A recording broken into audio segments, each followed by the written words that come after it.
Okay. Go ahead. All right, either one of you. Mike, go ahead. Name me a celebrity in the last 30 years. Tina Fey. Done. Blackface canceled. Next, give me another wow. one. Okay. Go. Carl Reiner. Directed The Jerk with Steve Martin. Steve Martin says the N-word in that. Steve Martin canceled. Carl Reiner canceled. Next. Well, he got his comeuppance. Next. Who else? Let's fucking go. Boy. Kristen Wiig. I'll stay with the SNL theme. Wiig? Yeah. Kristen Wiig. Yeah. Fine. I mean, I can do Kristen Wiig, no problem. Kristen Wiig was on SNL. Mm-hmm. I'm trying to think what year she was on exactly.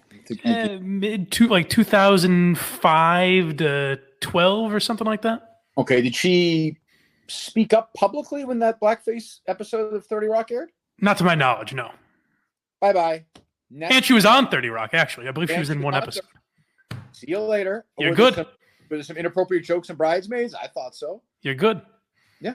Isn't there a Bridesmaids? Isn't there there's some racial joke? Well, John Hamm is in there, another blackface user. That's true. Yes, Yeah. that's true. Next, I'll do this. I find this now. I want to apologize to everybody on the other side. This is so much fun. It's so much easier to do this. I am every day.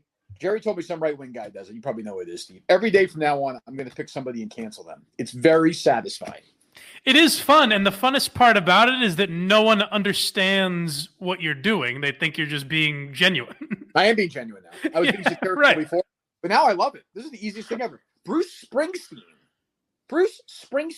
Don't do it. recorded a duet of Pink Cadillac for Jerry Lee Lewis, for Jerry Lee Lewis's album a few years ago. Jerry Lee Lewis, of course, brutalized women, married an underage woman, beat up women. Bruce did music with Chuck Berry, another guy who had real issues. Bruce Springsteen canceled. No. You see, you're doing cancel culture wrong. You can't cancel people you like and people you agree with. You're only supposed to cancel people that you disagree with. That way, the world will become all people you agree with. Go ahead, Steve. Give me one. I'm sure you'll give me a completely random celebrity. I'm not talking about the guy who owns the apartment where Zarniev killed people. Sean Connery. Sean Connery famously said in an interview with Barbara Walters that it's okay to slap your wife around. Wow. He said that. Sean Connery can't. That's true. He did, actually. See you later. 1 second. I just lit my DVD of The Untouchables. I still have a DVD of The Untouchables on fire. Gone. See you later. James Bond. Leo. More like James Bondless. What's that? Leonardo DiCaprio. Oh, that's too easy. Leonardo DiCaprio? Oh, yeah. Well, I mean, yeah, I guess. Preying on these Did young you get canceled for Django? A and Django, where I believe the N-word is used more than once. Oh, yeah. Directed by, I don't know, I mean, there used to be a guy named, I'm not going to say his name, he directed all those movies. Those movies are gone, right? We've canceled him? I certainly hope so, yes. Good. Tarantino, gone. See you later. Pulp Fiction, Reservoir Dogs, Django, Inglourious Bastards, all out of our lives. Thank God they are gone now. It's so much easier. There's so much, you know what there's too? There's just so much like room to move around and live and breathe with all this art in the way and like movies and television. It's much easier. It's much easier. How would you do a guy? What about like Don Lemon? How would you do that? Oh, Don Lemon was friends with Michael Avenatti. Good friends with Michael Avenatti. I mean, is Don Lemon stepped up even though she's on another network and said Joy Reid shouldn't have a show? No. It's true. So gone. MSNBC gone. NBC gone. This is easy. I'm telling you, it's remarkably easy. It's easy and it's fun. It's a little fun. Huh? Taylor It's fun Swift. as well. What about Taylor Swift? Yeah, can you cancel her? Is there? Can we cancel her somehow? What has she done? No, I think she's good actually. All right, she's. Did she handle the Kanye West thing appropriately? She should probably have invited him up to take the microphone. Yeah, but Kanye was not good in that situation. I'm going to blame. Oh, maybe Taylor's uncancelable then. Well, I mean, I'm sure somebody can point out. It's very easy to do. I recommend everybody do it on social media. It's remarkably easy and satisfying to just say, hey, somebody said or did something wrong, even if it's 50 or 60 years ago. The Jerk, I think, was 79 with Carl Reiner, where Steve Martin is playing literally an imbecile and defends the use, not defends the use, but defends the people who that word was thrown toward. And it's clearly a satirical comedy. This movie's called The Jerk, but I can't have it. homie. I can't even use that term anymore. Kirk, well, that's Kirk, good. Kirk, and I would say even if you just laughed at that movie and no one's really coming after you, you should kind of out yourself and apologize. Steve Martin, take your fucking banjo and go live in the woods somewhere. Doesn't work anymore, buddy. Sorry, that doesn't work. Eddie Murphy, Mr. White, gone. Yeah. So that's offensive. Both Mr. Whites, Mr. White and Reservoir Dogs, and Mr. White and SNL are gone. They're out of my life. Very difficult. What about Mr. White and Breaking Bad? Oh, you want to go over that cast? The creator White, writing staff White. Was Walter White married to a white woman? Yes. Did he have white kids? Yes. Mm-hmm. Very white cast. Very white. And the only people of color were kind of painted as villains. They owned a fast food joint, and it was all that stuff. Right. Come on, please. Gone. See you later. Breaking Bad. Out. Can't have it. It's very sad for me, but me too. I love the show. We will have some strong Netflix content coming when Breaking Bad is taken off, though. Gone. Sopranos obviously gone. I mean, all these shows are gone. I don't know what shows survive. I have no idea. Honestly, I'm actually surprised The Sopranos is still allowed to be on HBO. I'm not even joking about that one. Well, it won't eventually. I mean, we're seeing like the stupid Golden Girls thing. That was a couple of days ago. I mean, they literally were in they had mud on their face. It was it's a treatment that women do for their face.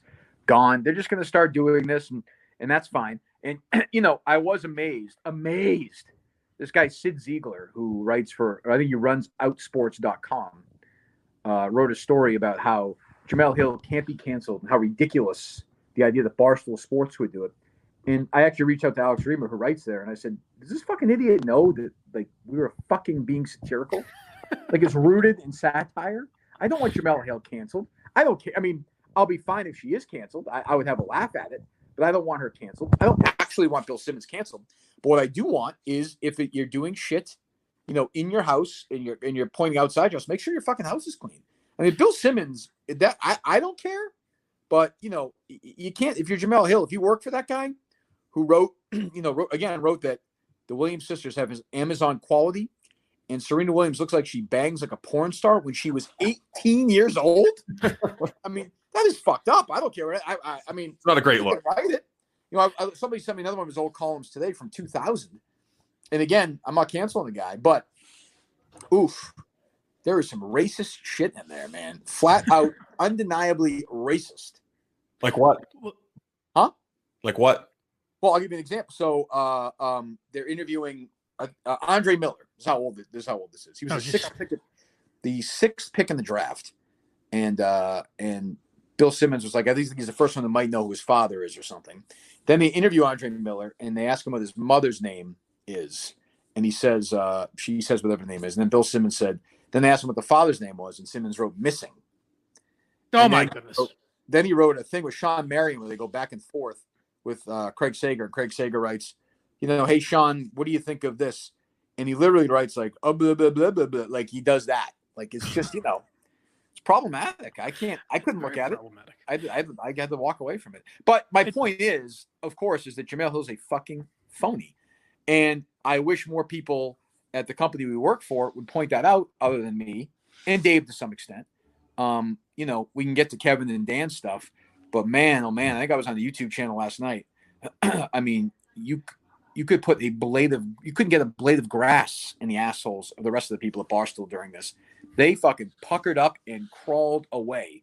And if I were Dan Katz and Kevin Clancy or Dave and those people, and I'm in some trouble, I don't forget that. When I'm in some trouble, man, you would expect somebody. These people, I bet you, Dan, I guarantee you Dan's done a lot for those people. I guarantee you Kevin has, and I know Dave has. And they were fucking nowheresville yesterday. Scared shitless. Easy to call. By the way, when we don't, I don't care. I mean, I don't care about Dave and Kevin and Dan's whole thing. But, people are happy to call us racist. Willie Colon with the Adam Jones thing without any proof. That fucking idiot. And, who I like, by the way. And obviously Ellie, well, I mean, what'd you think of yesterday? Were you offended by that or not? You defending her or not? Friend was. You saw Ellie's friend, the same woman who I didn't see that. No. Used to call us out. She was retweeting the old mixes of Dave. Oh, what did Ellie do about with that? her Nothing. We Rate Dogs account? Yeah, Nothing. she was retweeting a bunch of them. Oh, that's good. And Ellie did nothing, right? So wonderful. I saw. So, I'm happy. I'm happy to do it because, hey, I like those guys. And I think it's a comedy website. And we've gone over it. It's a comedy website. They did a comedy sort of thing for 4 or 5 minutes. Was it funny? No, it was not funny. But when you do things like that, do you occasionally do things that aren't funny and seem 5 or 6 years later stupid? Of course. That's the whole fucking point. Like, it's also hard to say. It's also hard to say it's not funny now because we're not watching it the moment that it happened. I don't remember that incident. Like, I don't remember that episode of the Rundown or anything. But we're looking at it 5 years later, completely out of context, and saying it is funny or it isn't funny. It doesn't matter if it's funny. It's an off the cuff, immediate reaction. Yeah, I mean, it does. Yeah, I mean, obviously, it doesn't hold. It doesn't hold up well, but we know that. I don't understand how is it just outright racism if you legitimately don't know the race of someone? I mean, I wouldn't be trying to offer a defense on that one. I'm not even trying to defend it. I'm just trying to say if someone is biracial or racially ambiguous and you get it wrong, is that itself a racist statement or a racist behavior? I don't know. Today it is. Yes, it is. Well, that's the other issue is that they paint these things with eliminating blackface from TV shows or the thing with the Rundown. You're making subjects taboo. Like, now you're saying don't say the wrong thing here, don't joke about the wrong thing, or don't do the wrong thing. So now people are afraid to even discuss those. Like, the Rundown thing was just an honest conversation they were having, maybe with jokes involved or whatever. Yeah, I mean, now you're afraid to even address those topics. I don't know how honest it was. I think it was amplified for. No, but you know what I'm saying. It's like that's a conversation between 3 guys. The way 3 guys would have that conversation at the time. Yeah, they could have it at a restaurant. I don't have a problem with it. I mean, like I said, does it hold up well? No. Did they all acknowledge that? Yes. So what does the other side want? All 3 of them said in their own various ways they wouldn't do it again. They definitely would. They wouldn't have done it again 6 weeks ago. Forget today, or 6 months ago. Right. So they know things change. They recognize the changes. I mean, believe me, if anybody paid attention to Barstool, it's the most liberal fucking place in the world. So I mean, they have changed. They acknowledge it. So the other side doesn't want them to change at all. They just want them to eat shit. Right. So that's why I'm fully comfortable now with like the Simmonses who Jamel works for, or the Atlantic, or any of those things. I got even Alyssa Milano. So Alyssa Milano evidently wasn't in blackface, but has an old thing where she dressed up like she was doing Snooki. Yeah. Snooki. So she was super tanned or whatever, and she sends out this tweet, saying people don't understand, it's being misinterpreted. Fuck off! Like, you have played this cancel card for years, so people, I think, are totally allowed to take advantage in that situation and try and make her look bad. I have no problem with that. None. And Alyssa Milano is basically saying, no, I was insulting this individual, not a different individual. Yeah. So that makes it okay. I'm just insulting Italian people, or I'm just insulting people from, but that's fine. We know that's fine. You can do that all day. But, we're now at the point where, like, it's over. The fucking comedy game. Now it'll come back, and I give Mike credit. Mike, 3 or 4 months ago in the studio, kept saying, guys, I think cancel culture's done. I mean, it's gotten quiet here. Like, nobody's poking fun. Nobody's poking fun at anybody. I think we've got real things to worry about. Yeah, I think this pandemic has changed the whole thing. Now it is, and look, obviously the Floyd thing was a total game changer for this, but now it is we say this all the time. We are now, from a cultural perspective, in the craziest time in history. They're getting rid of, realtors are getting rid of master bedrooms for terms. TV shows are being erased. Books will be taken off shelves. All these things are going to happen. They're going to come for everybody. And superheroes. They're coming for superheroes. They're going to ban superheroes. Hawaiian shirts. They're coming for Hawaii. Right. Yeah. The New York Times writing about Hawaiian shirts are problematic today. Fucking Hawaiian shirts are problematic today. So the problem, I mean, we've talked about it before, this idea that you can't remain silent if you don't know what to say or something. So everyone needs to do something, and banning Hawaiian shirts, well, you're fucking doing something, I'm done. Like, Milano, well, you're fucking doing something, I guess. Who knows? I think for a while here's something. For a while we tried to play along to some extent, and look, I'm all for whatever changes happen. From the Floyd thing is great from a legal perspective. Fine, I'm willing to have any discussion. But I am done having any, no art of any kind should be canceled. No statues should be taken down. No monuments should change names. None of that should happen. I've said this 50 million times. I know what is past should be recognized and discussed. Enough with this fucking taking this TV show Who the fuck cares what is on with Gone with the Wind? Nobody. They just, the left, especially at this point, just want to make a fucking point. And, great. I mean, great. So again, what is now going to be accomplished from that? Absolutely nothing. Nothing.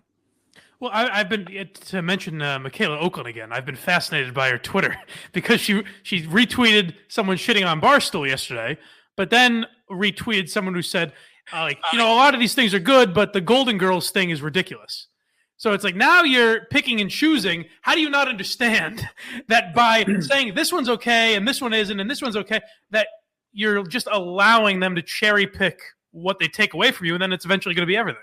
Right. And I was so happy that Dave did his press conference the way he did it yesterday, because I thought he was reeling a little bit at first when it first came out, when he was then tweeting out old chap stories that were pro Kaepernick. I was like, this is not Dave Portnoy. Don't fucking do that. There's no reason. It's like saying you have black friends or something. Don't do that.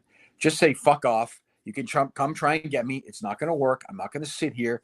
The people who care, who legitimately care, great, we can talk. But the ones who are doing it just to fuck with us, fuck off. And I mean, there should have been more of that attitude at Barstool yesterday. I was kind of disappointed. There was not a lot of fight.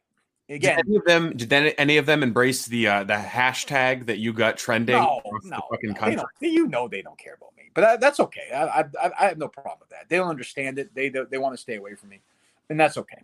Erica retweeted it. That was the only one, I think. That's true. Yeah, sure. Yeah. And Dave reached out and said it was a great video and thanked me and everything. So, and I talked to Kevin and Dan yesterday as well, and I thought, those guys each wrote blogs, and I thought Kevin's was pretty good. Like I saw a lot of people saying, "Oh, classic Dan, trying to please everybody," but like, here's what I would say to defend Dan, because he texted me about it. I said I wouldn't have written it that way. We're just different people. But the truth is, we are different people. Like, I actually think he feels bad that people think that he thinks stuff like. Yeah. I think that's actually very coming true. from. Yeah, he's being genuine. Yeah, I would never write. I don't think there's a lot of upside. That's what I said. I was like, it doesn't matter. They're gonna come for you anyway. They're just gonna come for you. It's gonna happen to everybody. So you either can apologize and it doesn't matter, or you can say fuck you. And it doesn't really matter either. But whichever way, and I think it makes him more comfortable to do the way he does. For me, to ask him to do like what I would do or what Dave would do, it's just not realistic. Like I think he legitimately feels bad about it. So that's how we did it. It's just a different method than I would do it. Yeah. When I read it, I kind of felt like, well, we defended that whole thing with the cancel Jamel and all that stuff. And then it feels like, oh, well, you apologized for it. So that kind of discounts. Maybe I'm being too harsh on it, but it just felt like, hey, we defended you and said you're not a racist and all that. Why are you kind of giving in to what they want you to do? Yeah, but I mean, he shouldn't do it based on what we do. I mean, he can do whatever he wants. No, but I mean, his fan base, really, because I think a lot of them, no one thinks Dan's a fucking racist. Dan didn't even speak in that clip. He laughed along or something. I mean, the reality is he didn't have to do it. I don't think he had to do anything at all. Right. No. Like, I don't think he had to write it at all. I think it was way more about Dave, a little bit about Kevin, and Kevin's was fine. But I thought it was, this is a Dave situation. You see all the headlines. I mean, even the Fox News stuff. Everyone's writing about Dave versus Jamel. It's our thing, but that's okay because it's Dave.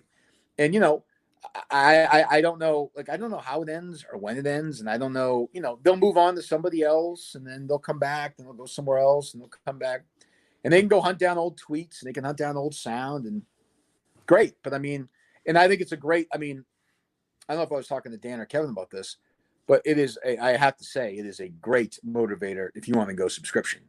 I mean, because who fucking needs these assholes in your life? Like, really, what is the upside? Because they're bludgeoning people. You saw they fucking tweeted NASCAR 50 times, and it's just like, fuck off. Like, what do you gain? What do you gain by that? What is gain? Let's just say they play it right, and Barstool is canceled. What changes in race relations in the United States of America? Not a fucking thing. Nothing. And no. Jamel Hill knows that better than anybody. It's the only card she plays. She plays from the top deck. She is fucking pure evil. She gets off on it. She's evil, absolutely evil. It also, I mean, racial tensions kind of contribute to her professional well-being. Yeah, she likes it. There's racial harmony in the country. Then her part of her shtick is completely gone. Right. Well, the other thing with all this tweet, by the way, from Chase Mitchell, the Jimmy Fallon writer. Yeah, retweeted. Had like 35,000 retweets or whatever. I thought it was funny that he's saying, everyone who's a stoolie is a jackass and a racist, blah, blah, blah. But wasn't Jimmy Fallon apologizing just a little while ago for wearing blackface? And I wonder if Chase ever addressed that. Well, it's also, hey, let me generalize and stereotype this group of people. If only there was a word for that. You're doing exactly what you're criticizing these people for. Yeah, we should ask him on at some point. Like, I'd love to see Jimmy Fallon's writing staff. Yeah. Well, we should have him on. And that why can't Jimmy Fallon reach out to Portnoy and have him on? Have a frank. He's been on Seth Meyers before, I think, right? So I mean, I'm pretty sure Jimmy Fallon's executive producer is a 300-year-old white guy who has basically only hired white people on his show and his writing staff, essentially, statistically, for his entire career. And by the way, the late night talk show hosts on the networks are Fallon, Kimmel, Ferguson, Myers. Am I forgetting somebody? Well, Trevor Noah, I think, would qualify. Well, I know network, but he's not on the network. James Corden, John Oliver. Corden, Oliver. So you have Trevor Noah. That's it. So again, who is this? Chase Mitchell? Yeah. Chase Mitchell, yeah. I mean, he will never come on with us. That's the other thing. None of them will ever come on with us. I'll go on any of them. They won't come on with us. This Chase Mitchell's a big fucking pussy who writes terrible fucking stupid jokes for that idiot Jimmy Fallon, that shithead Jimmy Fallon, that blackface wearing racist. So, I mean, if he wants to do that, I'm sure Chase Mitchell's dropping M-bombs left and right behind the scenes with Jimmy Fallon. They're probably doing song parodies. Working with him now. They're probably doing song parodies in blackface with the cameras off. So, I mean, do whatever you want. But, like, I just don't respect people like that because it's a layup. It's a fucking layup to say, hey, you're gonna get a bunch of retweets. But good, great. What has been accomplished? It's fucking maddening. Totally maddening. And but nothing will come out of it.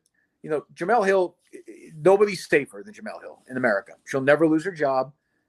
She knows it, and good for her. She's got a career. She's got a shtick going. So the other thing that shows you how phony a lot of these, cancel Portnoy or Barstool or whoever is anytime something like that comes, anytime they try to take someone down, there's the one clip that gets a lot of traction, but you'll always notice there's one or two other clips circulating where they're trying to get people to notice, which kind of shows that they're just looking for something to ruin this person rather than genuinely being offended by whatever the clip is. Yeah, Chase Mitchell's not offended by anything. I mean, please, fucking idiot. I think part of this, some of the groups that are going after Portnoy are like long-standing left-wing political groups. And I don't think it's a stretch to say that maybe he pissed some rich guy off with his day trading stuff. And that guy just, floated a check to one of those groups to say, hey, can you maybe go be a pain in this guy's ass? I don't know. It's maybe. I mean, it was a planned thing. You saw this exposed Barstool account popped up. And then all these other accounts, all of a sudden, they're putting out these videos and retweeting them a bunch. They spent some time behind closed doors talking about taking this, moving against Portnoy. It could be, or it could just be their time. And maybe. Yeah. I mean, it's all either way. It's ruin this person, not point out this thing that's unacceptable. It took me 25 minutes to write that stuff about Jemele Hill. 25 minutes. It's so easy. I mean, and that's the thing. You can do it about anybody. And we can do it with any politician. Prominent politician, it's easy, but that's not, I'll be curious what's next. I mean, and I think Barstool has weathered the storm, which is good because they have good sponsors and they have good leadership, and they didn't buckle, which is good. Now, I'm not a big fan of apologizing for that stuff, but some people want to because I think some people genuinely feel bad. My attitude would be this is a comedy website, and sometimes when you do comedy, it doesn't even matter whether it lands or not. But, at the time, sometimes it just doesn't land. And then you do something else. You recognize, hey, that was stupid. 5 years later, it looks really stupid. And we're going to do something stupid again the next year, I'm sure. And probably 5 years from that. My thing is always when that happened, right? When that happened, if we go back and look at Twitter that day, was Jemele Hill outraged? No. Did anybody tweet about it? No. So things change. When she was on Pardon My Take like 4 months prior. Pardon My Take. So when Jemele Hill needed to bring some publicity for her fucking hideous ESPN show, which nobody watched, which she'll blame on racism, but the truth is the show sucked. She went on and fucking with Dan and PFT, and she fucking played the game, played the Barstool giggled game. It up, yeah. Yeah. So I mean, you're a fucking phony. You're a fucking phony, and and her Manny the tranny tweet is embarrassing. She could say, "Oh, I left it up for a conversation 11 years later." We know that's bullshit. And her David Tyree column is bullshit and is embarrassing. But you know what? She's probably changed her mind since then. And sometimes you change your mind with time. When fucking Jimmy, when somebody was in blackface at 30 Rock, it was done satirically. Nobody, that was during the social media age. The internet did not blow up the next day because people didn't think it was a big deal. Now they think it's a big deal. Nobody at the time, no Jamel Hill, no focus groups, no interest groups. Nobody said a fucking thing because nobody thought it was a big deal. Now they do. So now they changed it. So what else do you want? It's fucking crazy. Just fucking crazy. And even if Jamel Hill hasn't changed her mind about the transgender comment or whatever, I still think it's important. I would defend those, but still, because I think it's important to hear from the side that's wrong rather than just pretend they don't exist. Well, I wouldn't defend it simply because she would try and get somebody else in trouble. Like I right, not her specifically, but I'm just saying from anyone I would defend that. Oh yeah, I don't care. Of course not. No, fuck. What do we do? We know that, but I'm just saying, like, it's for me is I always say, it's about the inconsistency. When you're wagging your finger and pointing and trying to fuck with people and you have skeletons in your closet, shut the fuck up or be prepared to deal with it. Like, she works for Simmons. She collects a check from Simmons. To me, Simmons is in play now. That stuff's in play. The Amanda Dobbins stuff, the stuff that Jamel Hill said about Megyn Kelly and the Fox people, right, basically saying that, they fucking asked for it too. They wanted it, yeah. Unfucking believable for a purported feminist. That's incredible because they're Republicans. It's just, it's unbelievable. Fucking unbelievable. And they never look at it and say, like, what are we saying now that could get, they don't look at it from the perspective of, what if I'm saying something right now that could get me in trouble 6 years down the road or at whatever timeline you want to use. They don't look at it like that because they're not the ones who would get themselves in trouble. Right. Yeah. And you learn, you adjust. I mean, I would make transgender jokes 5 or 6 years ago, even before Murchison. They're jokes I wouldn't make now, because I understand, like, things change. Now there are jokes that we've made tonight or last time that 5 years from now I'll probably say, geez, we wouldn't have made that joke. Or maybe there are jokes 5 years from now. What's that, Steve?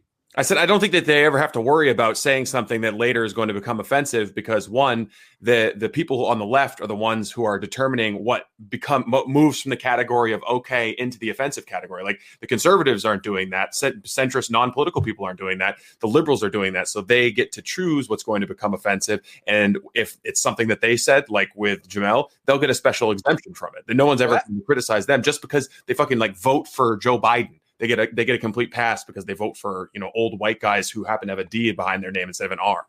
Well, that's the big change, politically, is that, the right used to be the moral judge, They were the arbiters of, this shouldn't be on television, or, Dan Quayle criticizing Murphy Brown for being pregnant on the sitcom the vice president of the United States criticized Candace Bergen's character, Murphy Brown, 30 years ago, whatever it was, because she was pregnant and not married on the sitcom. Like that happened. Right. Now, now the left, not that specifically, now the left wants to just bring everybody down. And they're going to start going through old comedy bits too. Get ready. I mean, it is the thing we talked about Eddie Murphy hosting SNL, 8 or 9 months ago. If that happened now, it's a different conversation. Oh, yeah, true. Totally different conversation.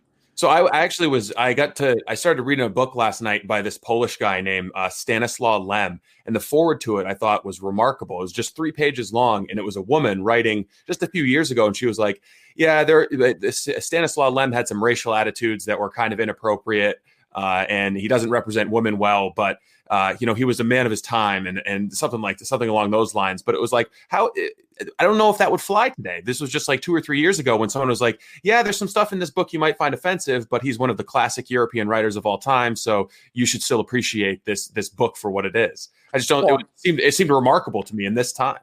Yeah, I mean, they're going to try and cancel. I've said this. They're going to try and cancel these guys. Washington and Lincoln. Well, not Lincoln. Well, Lincoln too.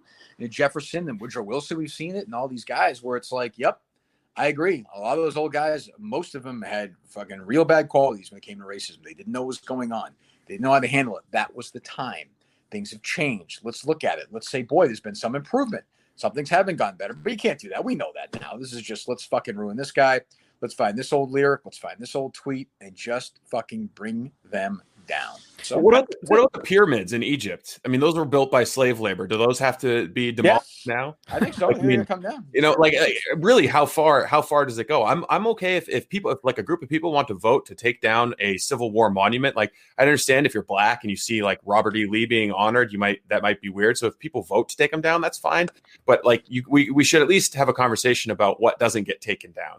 It can't be just abolishing all history and kind of starting over new. And why isn't there some positivity on their side saying, well, why don't we put up our own statues? Why don't we start building our own history so that our children will have, see architecture and monuments that represent our current values? I went to high school with a girl who grew up in Germany, and I remember her telling me that they don't discuss the Holocaust over there. Like, it's not taught in school or anything.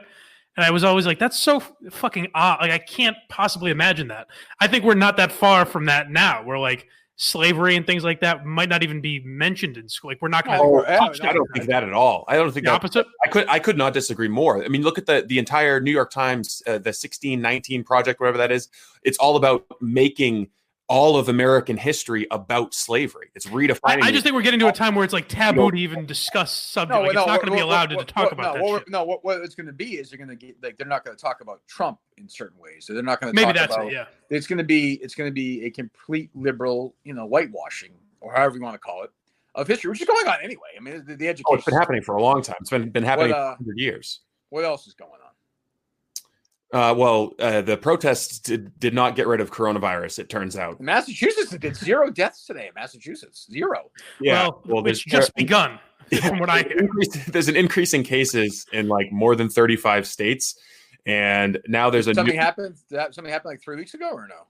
I don't know. I haven't read it. I haven't read a single major media person say there may be a correlation between all these protests. Maybe. No, I've seen the opposite. It's got nothing to do with the protests. Right. Yeah, they're magically, they don't have coronavirus. Well, it's actually Trump supporters aren't wearing masks like they should be. Right. Well, I mean, I think you're seeing a lot of crazy stuff in these states, but to pretend the protests don't matter, I mean, it's fucking. But I mean, that's going to happen. They're not going to criticize those people. That's never going to happen. We know that. So. But yeah, there's a new one. There's a new one cooking in China, a swine flu pandemic potential. So it could be a 2 pandemic year. How much fun! Fantastic. What? Anything else outside of anything? A little lighter than any of this stuff, or no? Oh, not really. I've just been consumed with cancel culture. What are you saying, Steve? So we talked a little bit on a show that probably people won't hear about your opinions on the presidential race. I'm starting to think that the Senate might also be in jeopardy. Yeah, I think you're in big trouble, Steve. I think you're in some serious trouble. I got plenty of guns. I can survive a Biden presidency. Well, I meant more. Okay, I meant more from a philosophical perspective. Oh no! So the government hasn't represented my views since I don't want to pick a specific date, but for a very long time. I'd go after 1865 if I were you. I just didn't want to get into trouble. I would say since Ronald Reagan was president. There you go. The Jim Crow laws were gotten rid of. The damn busting. Well, I mean, who knows? Like, I don't know. You can't trust the pollsters, but I'm sensing for the first time a little bit from the crazies, a little Trump fatigue, a little bit. How that plays 3 months from now, 4 months from now, I don't know. I saw Biden's faux press conference today. It was embarrassing, but I don't even know if it really matters anymore. I think there's going to be in this coronavirus thing makes things even goofier. Who knows what it's going to be like in November? I'm just saying there's enough variables now where I was convinced Trump was going to win, even say 2-3 weeks ago. If you put a gun to my head, I'd still pick him, but I have serious doubts. That could change with debates, by the way. That can change with debates. It could. But I would say right now, 60-40, 70-30 Trump, as opposed to like 98-2 Trump maybe a month ago. Yeah, I mean, obviously a lot depends on who Biden picks for his vice president, but I think I'm basing it more on my experiences, getting around during this vacation and talking to people. The level of anxiety that people have about politics, about social media, about the coronavirus is just insane. Like people are very, very tense no matter where you go. Is there really though? I always wonder about it because they say that all the time, but is there really a vice president he could pick that would make people vote for him in that high of numbers that wouldn't have voted for him otherwise? I think because he's so close to dying. Well, yeah. What's that? That's why it's important, because whoever he picks as vice president will ultimately be president, because he's going to get they'll get rid of him with the 25th Amendment because he's incapacitated mentally, or he'll just resign, or he'll kick the bucket. Like, I think that's why this vice presidential pick is of more importance, because I think it's more importance because at the very least he's going to be a one-term president. Yes, so I do think whoever that is going to be the nominee in 4 years. Yes, for sure. So no matter who that is, or at least be the presumptive nominee. Who knows after this? If they pick the right one. Like, if he picks Stacey Abrams and she ends up becoming, no, that's not. Yeah, he finishes the term. I don't think she has the juice. I would agree. But I would agree. The right person, I think. He's already said it's going to be a woman. So, I mean, I'll be curious to see who that is. And I think that'll be, will Pence be allowed to be on stage with that woman during the debate or no? Will there be other people in the room? Yeah. Yeah. If there's and stuff. Are you sure? Even with what's going on now? Because they might have him like remotely. As long as there's one chaperone. Okay. Yeah. Because he can't bring Mother Pence with him? Why are there any rules against bringing Mother? Well, no, but that's what he calls his wife, Mother. What if he needs a sippy cup during the commercial breaks? Mother. Oh yeah, there's a lot he needs. The guy is gonna be ready to fuck that night. Look out, ladies. Wherever that debate, they actually might even have a vice presidential debate, right? Because during this, it's possible. It's possible.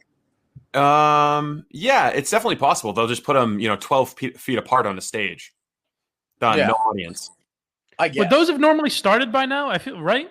No, we're kind of running out of time. No. I mean, we're not even at the conventions yet. Oh, okay. Yeah, usually normally we even name the vice president. For some reason, I thought Trump and Hillary was like June or July. I think it's July, right? Generally. Yeah.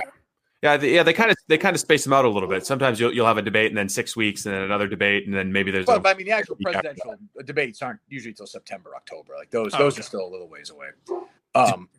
Yeah. Did you see the news about the New York Times and the Associated Press reporting about Russia offering bounties for the Afghanistan's to kill American soldiers? That's the new political headline. Can we do something stupid? This is getting. Well, the people missed out on the big Dexter update the other day. I feel like that they'll be disappointed by that. Oh, they did miss out on that. That's true. Yes, they did. Let's recycle because of, there were a few good jokes if you can remember. Let's just call him racially problematic Mike. We couldn't run the show. After all these. I mean, we still have it. We could just attach it. We could append it onto the end of this. Well, the real problem was we kind of jumped in half-assed, sort of with the Portnoy stuff. It hadn't blown up yet, and then by the time we did the show, we were going to drop it. It would have seemed to me. It would have seemed really strange, It would have been like we were almost avoiding it, but not really, I guess. But it hadn't really. The other side hadn't really gone crazy yet, Right. Yeah, the Jamel tweet about Portnoy happened maybe 20 minutes after we got done. I was sitting there looking at my feed and I was like, oh shit. And I said to Steve, I was like, fuck it. We'll just it doesn't matter. But yeah, so Steve was in Dexter and has I think some interesting updates for the people. Yeah, go ahead. Yeah, I mean, Dexter Variety has been painted. It's not great. I mean, Dexter Variety, also known as Crazy Bob's Discount Tobacco. Sure. Around town is some Pakistani guy bought it. Really? I don't have any insight into in Dexter. I don't have any insight into how that's going over in the homogenous culture of Dexter, Maine. But it's now bright orange. The Red Hot Dog Eating Festival. No go this year. Canceled this year. Yes, canceled. Nobody is wearing masks in Dexter, Maine. Add away. What did you say, Mikey? I just said add away, boys. Oh, yeah. I don't know what else we got into on Sunday.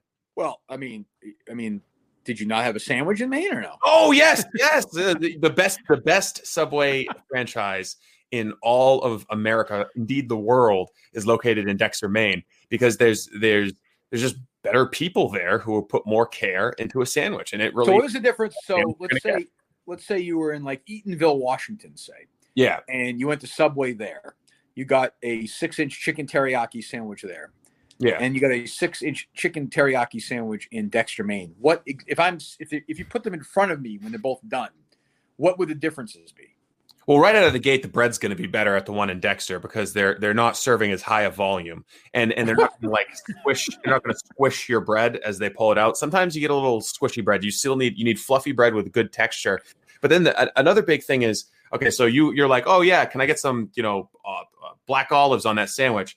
The woman's gonna be very stingy with them because she knows if she gives you too many black olives, that's gonna mean she has to replace the black olives. Right. Well, clearly in Maine, clearly at a Subway is a franchise, so they have rules. Like there's clear, like you are not getting an extra meatball, and you're not getting double meat unless you pay for it. You're not getting, but maybe the rules are different.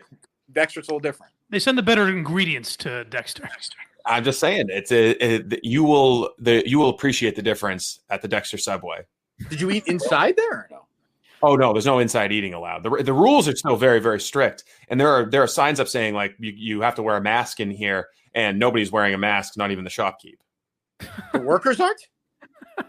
No, in some cases, no. Yeah, there are people working registers not wearing masks. There are people with. Just call them the shopkeep. Shopkeep at Toots Bar. Yeah, and then he went over to the soda jerk to fill his drink, and the shopkeep. Al, play I don't think nine those sandwiches are being made with. The other big takeaway, I think, was I found the knife from the night or the morning that inspired. I saw this tweet. Name. Yes. Yeah. Where was it? It was stuck in a tree at my camp. I don't understand. How did you find it? I looked up a tree. There it is. What? It was my knife. How long? There she blows. How long had it been there? How long had it been there? A couple of years. I tend to be taller than most people who are going to be at a camp, and I like to have a knife around, so I stick it up somewhere high where other people can't get it. That way, it'll always be there when I need a knife. What do you mean by most people that are going to be at a camp? First of all, what are you like 11 feet tall? Like, what? I know you're tall, but I mean nobody there's like 6 feet. Well, the camp Steve's familiar with, they're much more. Jump up there, knife in the tree. You put it up in the little high hiding spot so nobody can get to it. And then if I need a knife for some reason out of camp, I always know I have one. When was the last time at that camp? One of the people staying at that camp was over 130 pounds. How were the showers? I mean, what's the? Oh, jeez. Well, how long were you there for? I was there for just one night. I kind of did like the tour of Maine. I go and I stayed, saw my mom, saw my sister, saw my brother, saw my dad, saw everybody, and then come on back now. Are you in Ohio right now? Yes, I'm in Cleveland right now. Has there been any? Not in the city itself, right? No. Well, I'm in Shaker Heights, just outside of Cleveland. Yeah. Yes, I'm familiar with Shaker Heights. Have you and your father-in-law been butting heads at all in the That's what I want in the world or no? Yeah, a little bit. Things are tense, I think. Really? Yeah. No. I mean, just like there's that added baseline level of anxiety over coronavirus. Oh, yeah, they're older. Yeah, they're a little bit older. I mean, we hand bleached all of our groceries today. No, fun. That's oh, jeez. that seems really rational. It seems definitely worth it. But no political debates yet.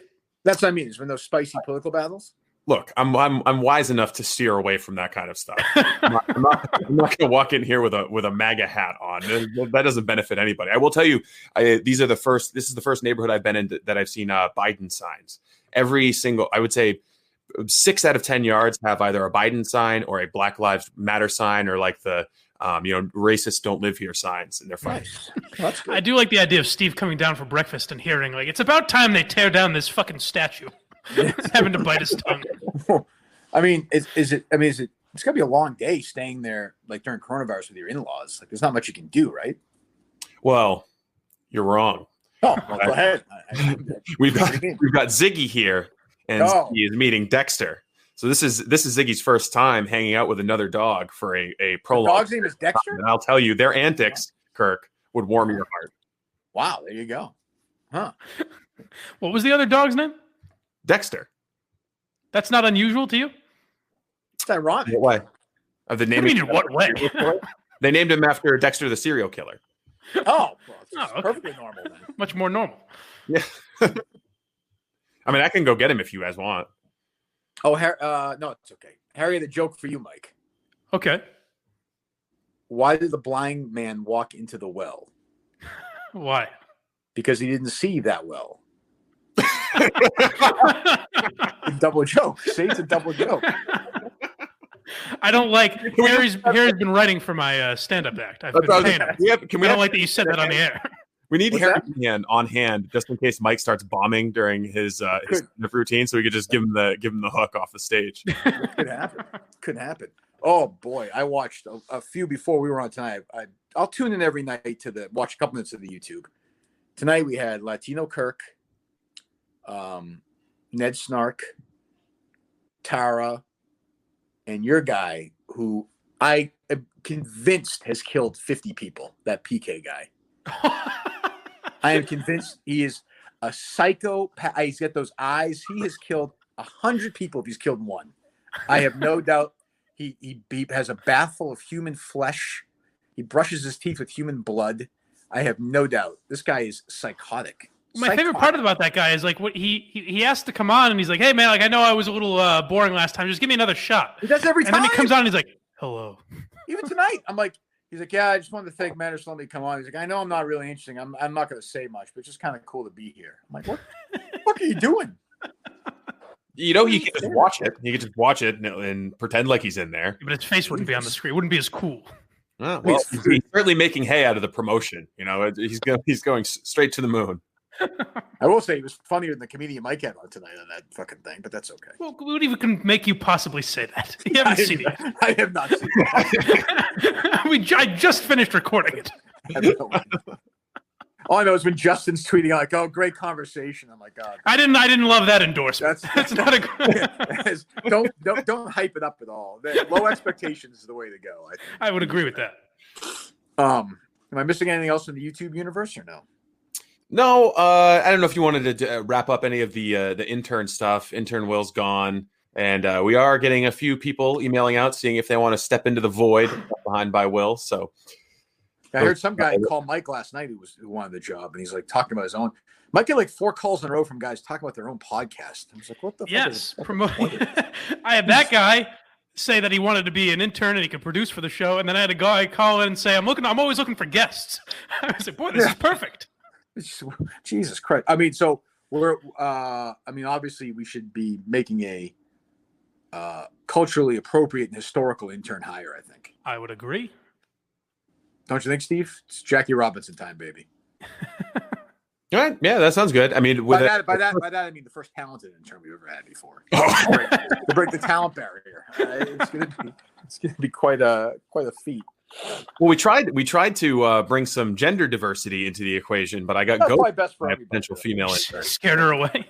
Yeah, I can only imagine what that thought process was. So you're getting some. All right. Well, I mean, do you have a start date in mind, like, or no? You don't care. No, it's going to be candidate specific. So we'll bring in accept resumes, review resumes, try and find somebody who has the right technical skills that we're looking for, and then we'll start it up. Does Robinson at Barstool Sports still work? Is it an active email?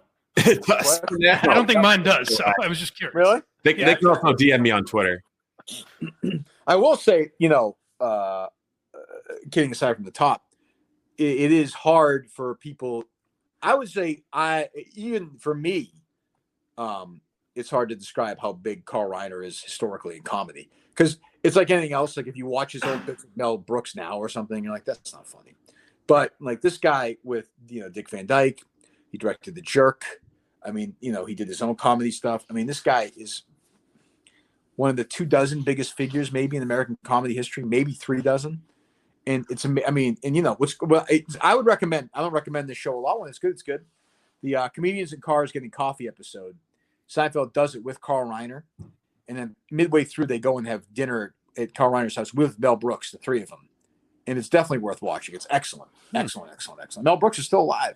But that is definitely worth watching. So, Yeah, I don't know Carl Reiner's stuff well, but he did when Norm Macdonald did his talk show before it was on Netflix, when he just did it on YouTube, he had Carl Reiner on. And he was probably at that time, 88 years old, 90 years old, something like that. Sharp, but he was still like sharp as a fucking tack and funny. Yeah. So, I mean, definitely, I mean, 98 is fucking unbelievable run. But I was happy to see that it got had such a big imprint on social media today, at least, because he was a fucking titanic figure. Yeah, but then I mean, what I immediately think of is there's probably 10 million things Carl Reiner would have gotten canceled for by the people who were saying, wasn't he great? Like I said today, I mean, Steve Martin says the N-word in The Jerk. Right. Now, I of course have no problem with it's done in a way where he's an idiot, and the people who say it are stupid. It's like the Archie Bunker thing all over again, or the Eric Cartman thing all over again. Like they're stupid. Like the creators are making them look stupid for a reason to prove a point. South Park, I think, is the one show that's just gonna they'll be like go. I mean, I can't wait to see new South Park shows whenever they happen. Cartoons, they don't seem to touch. I mean, take aside the recent stuff where cast members are quitting and hanging themselves, but cartoons they generally don't touch for some reason. True.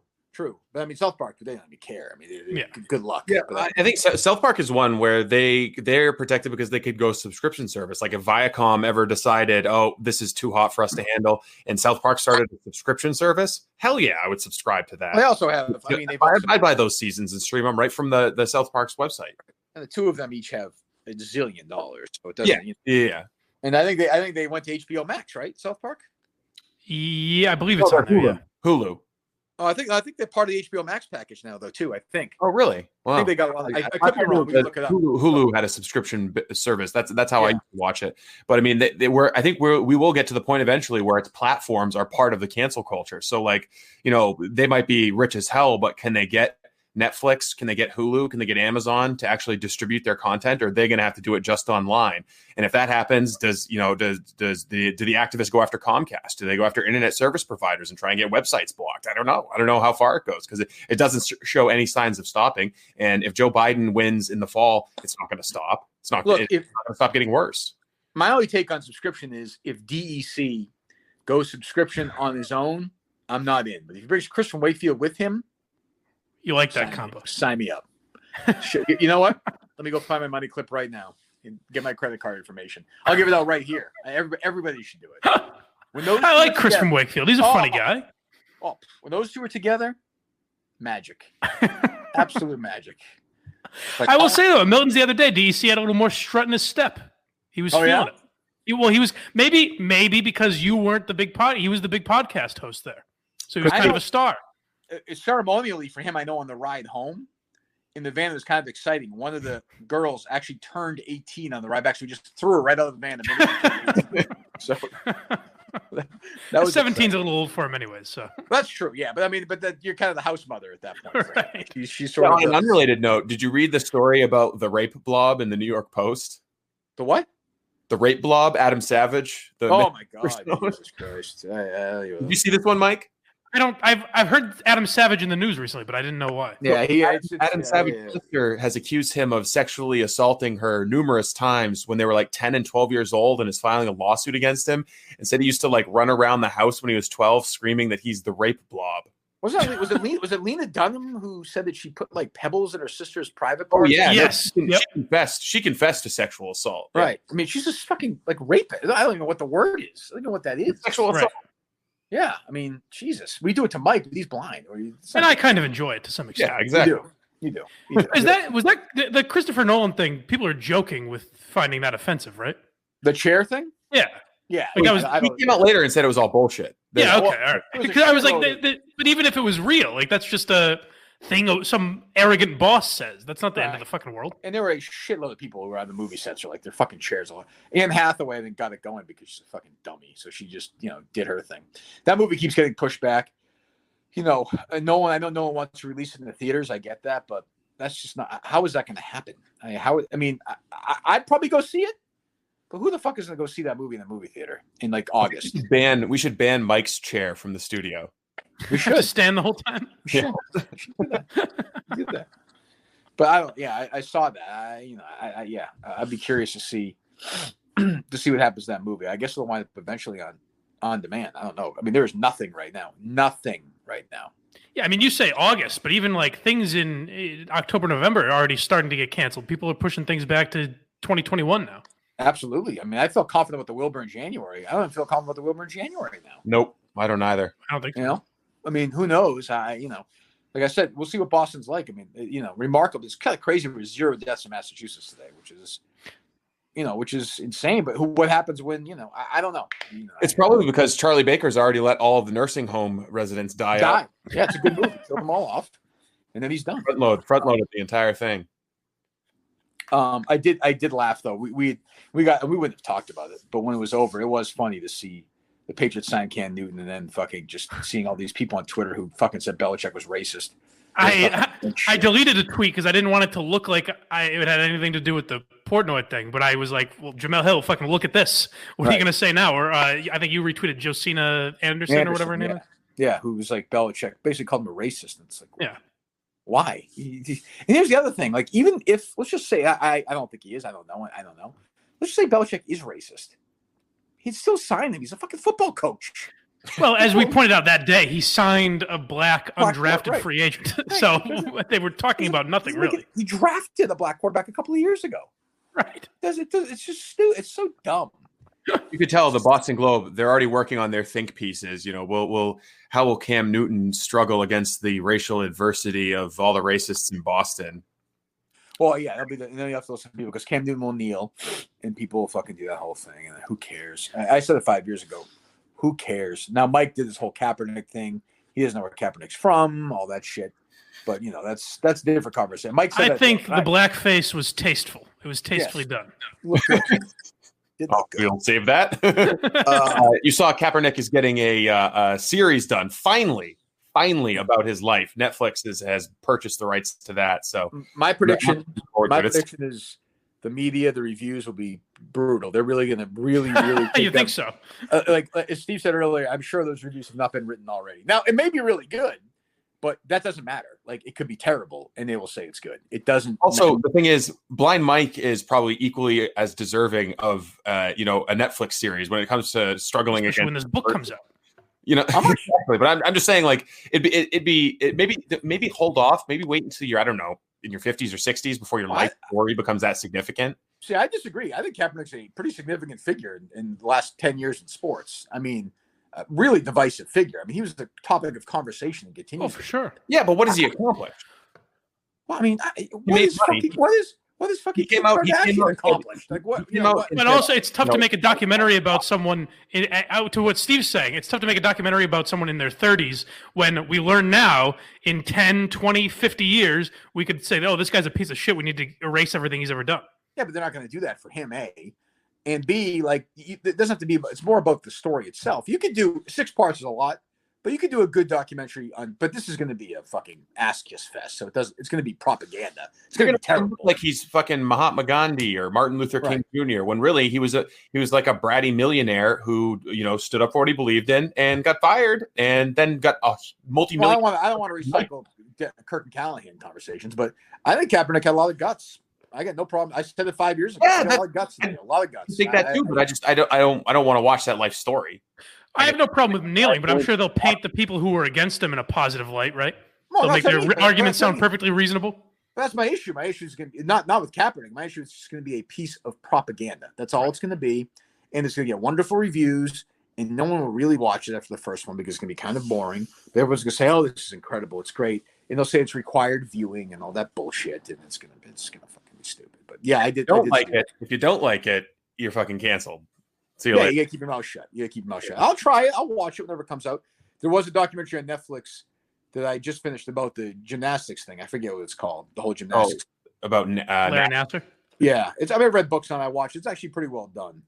And even Mike, like, I mean, I don't know. I know Mike's working on his pro Nassar documentary. Larry had a bad break. He had it rough. Who's the Trump guy? He always had those girls in shape, did he not?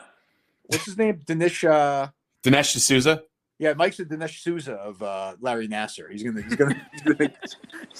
make these pro Nassar films. Come on, ladies, back to work.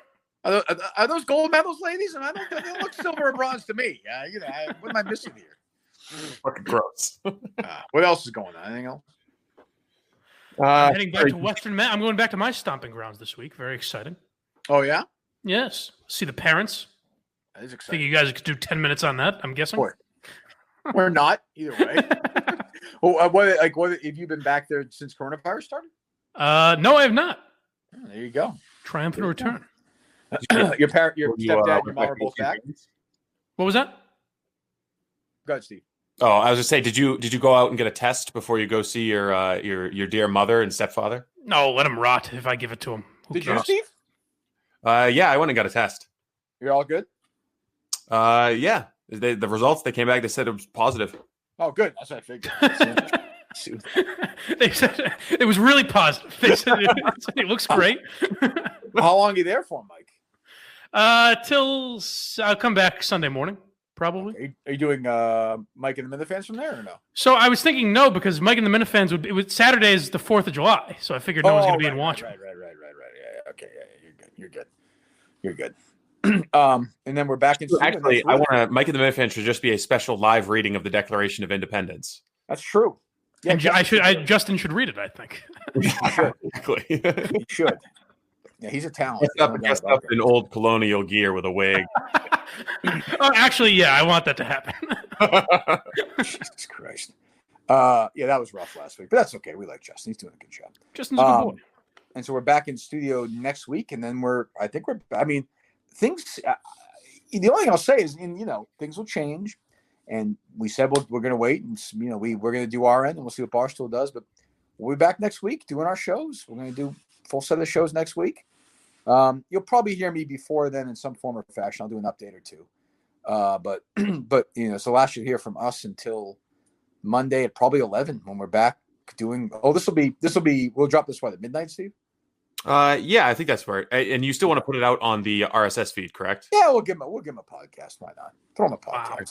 After a week and a half of vacation, how have your thoughts changed about Barstool, or have they?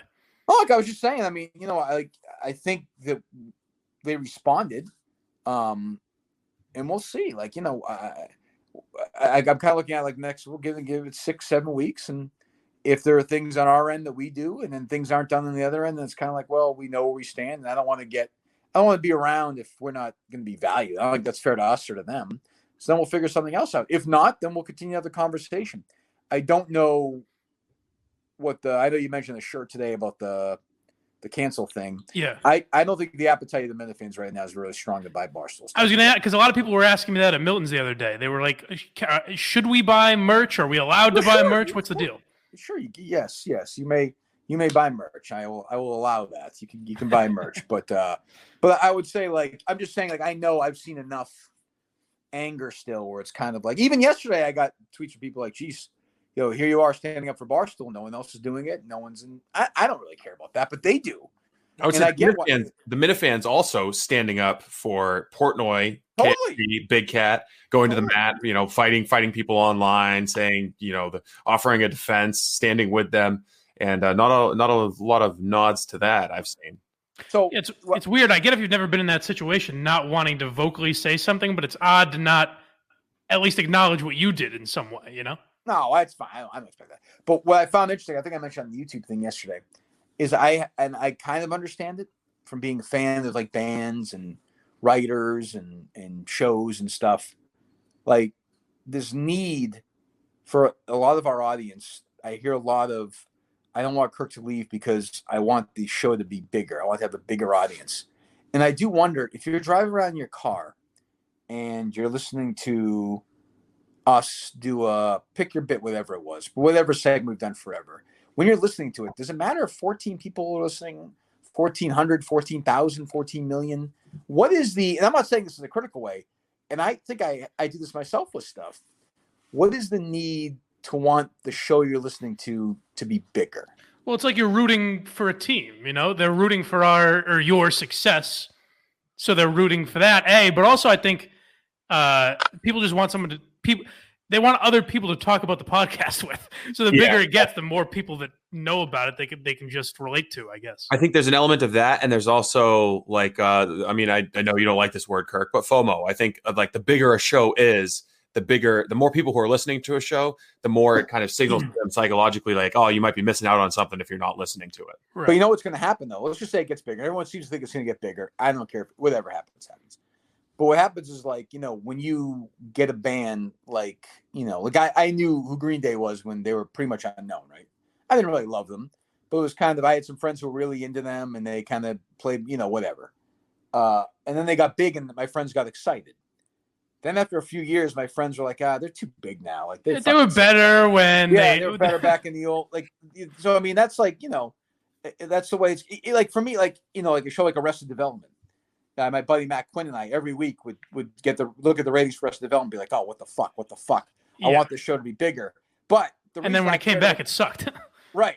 But the reason I cared about the ratings of that show was if the ratings of that show weren't good, it was gone. Like, we're not going anywhere. So you're going to get the show, but I get it. You want your band to be big. You want your TV show, your radio show, whatever. So I guess I understand it, but I just I hear so much of, I don't want Kirk to limit his audience. I don't hear that a lot about other shows.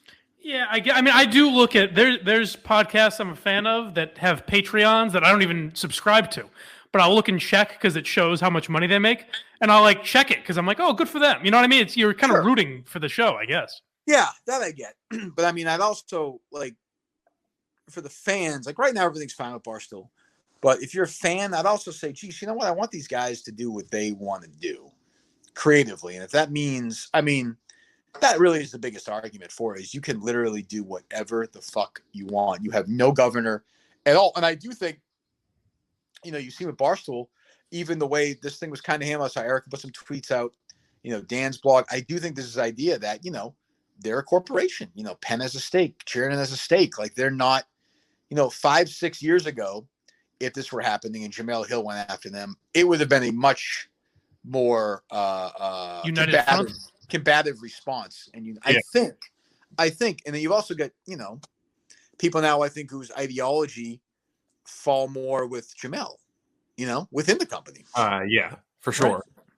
And that sort of thing, where it's kind of well, when you've allowed yourself to groupthink with them, it's to me a tricky thing, but yeah, I find that, and I've, like I said, I've fallen guilty of it too, where it's geez, why is this guy bigger? Why isn't this guy had a bigger music career? Why isn't, this guy have a bigger, I'm sure Mike have with comedians where it's kind of all the time, why is this guy playing in front of 300 people while fucking this guy is playing in front of 5,000 people? So, but then the guy plays in front of 5,000 people. You're oh, he gets a sitcom deal, and you're oh, I fucking sell it. Literally, I saw Rogan's at the Garden, and I was I don't want to see him at the Garden. It's too many fucking people. Sure, yeah. But I'm sure when he was no one, I was oh, I wish Rogan was playing in bigger arenas. Right. Yeah, I'm sure Rogan, when he started, was playing in front of 300 people or whatever, 100 people. So when is his deal? Is that the end of the year or no? So I think September.